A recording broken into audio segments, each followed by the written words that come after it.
राजा दशरथ के मुकुट की एक अनोखी कथा जो आपने आज से पहले कभी नहीं सुनी होगी। आइए श्रवण करते हैं कथा वृक्ष के माध्यम से। स्वागत है आपका आपके अपने YouTube चैनल कथा वृक्ष पर। अयोध्या के राजा दशरथ एक बार भ्रमण करते हुए वन की ओर निकले।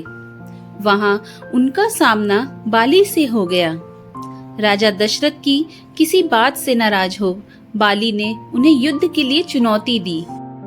राजा दशरथ की तीनों रानियों में से कैकेयी अस्त्र शस्त्र एवं रथ चालन में पारंगत थी।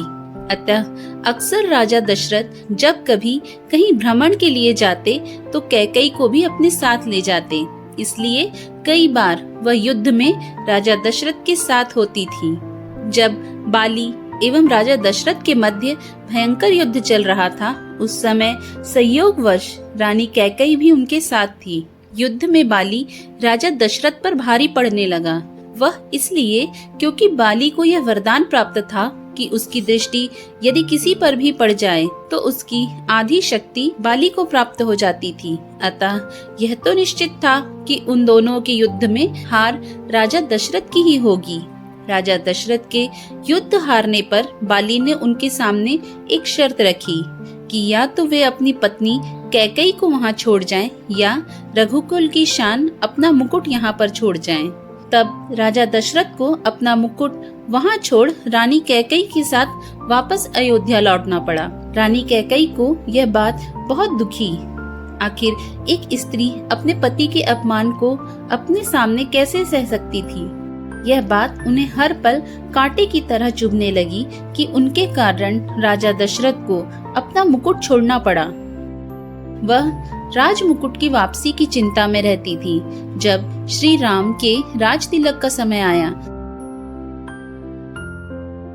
तब दशरथ जी व कैकेयी के मध्य मुकुट को लेकर चर्चा हुई। यह बात तो केवल यही दोनों जानते थे। कैकेयी ने रघुकुल की आन को वापस लाने के लिए श्री राम के वनवास का कलंक अपने ऊपर ले लिया और श्री राम को वन भिजवाया।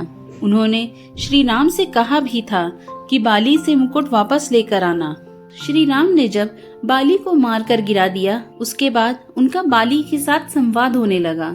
प्रभु ने अपना परिचय देकर बाली से अपने कुल की शान मुकुट के बारे में पूछा था। तब बाली ने बताया, रावण को मैंने बंदी बनाया था। जब वह भागा तो साथ में छल से वह मुकुट भी लेकर भाग गया। प्रभु मेरे पुत्र को सेवा में ले लें, वह अपने प्राणों की बाजी लगाकर आपका मुकुट लेकर आएगा। अब अंगद श्री राम जी के दूत बनकर रावण की सभा में गए। वहां उन्होंने सभा में अपने पैर जमा दिए और उपस्थित वीरों को अपना पैर हिलाने की चुनौती दी। रावण के महल के सभी योद्धा ने अपनी पूरी ताकत अंगद के पैरों को हिलाने में लगाई, परंतु कोई भी योद्धा सफल नहीं हो पाया। जब रावण की सभा के सारे योद्धा अंगद के पैर को हिला न पाए तो स्वयं रावण अंगद के पास पहुंचा और उसके पैर को हिलाने के लिए जैसे ही झुका, उसके सर से वह मुकुट गिर गया। अंगद वह मुकुट लेकर वापस श्री राम के पास चले आए। यह महिमा थी रघुकुल की राज मुकुट की। राजा दशरथ के पास गया तो उन्हें पीड़ा झेलनी पड़ी। बाली से जब रावण वह मुकुट लेकर गया तो बाली को अपने प्राणों की आहुति देनी पड़ी।